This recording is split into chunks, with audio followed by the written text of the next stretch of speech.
চট্টগ্রাম, নোয়াখালী ও ফেনীতে অবশেষে বৃষ্টির দেখা মিলেছে। দীর্ঘ তাপপ্রবাহের পর বৃষ্টি নামায় জনজীবনে ফিরেছে স্বস্তি। এলো বেক্সিমকো বন্ড 15% মুনাফায় সর্বোচ্চ হারে সবার উপরে। সকাল 9:15টার দিকে চট্টগ্রাম নগরী ও জেলার বিভিন্ন স্থানে বৃষ্টি হয়। আগামী 24 ঘন্টায় চট্টগ্রাম ও এর আশপাশের এলাকায় আরও বৃষ্টির পূর্বাভাস দিয়েছে পতেঙ্গা আবহাওয়া বিভাগ। কোথাও কোথাও বিক্ষিপ্তভাবে শিলাবৃষ্টিরও সম্ভাবনা রয়েছে। বৃষ্টির কারণে চট্টগ্রামের তাপমাত্রা 2 থেকে 3 ডিগ্রি কমতে পারে। নোয়াখালীতে 2 দফায় 5 মিলিমিটার বৃষ্টিপাত হয়েছে।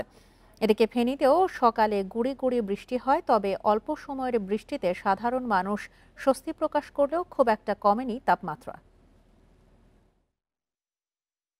আল্লাহর রহমত হয়েছে, আজকে খুব সুন্দর বৃষ্টি হয়েছে, মানুষ খুব স্বস্তিতে আছে।